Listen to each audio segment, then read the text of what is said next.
If you want to install GCam on your Samsung phone, so here's how you can do that. Now to do that, just open the web browser app on your smartphone. Then in the search bar, just search this and open this website. From here, just tap on this link.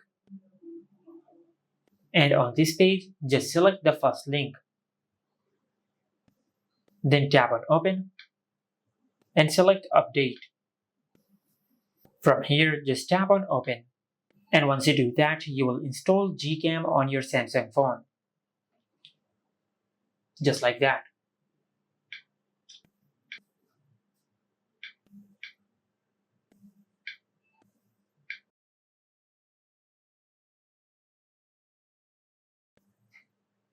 And this is how you can install GCam on any Samsung phone. Make sure to like, comment, and subscribe. Thank you for watching.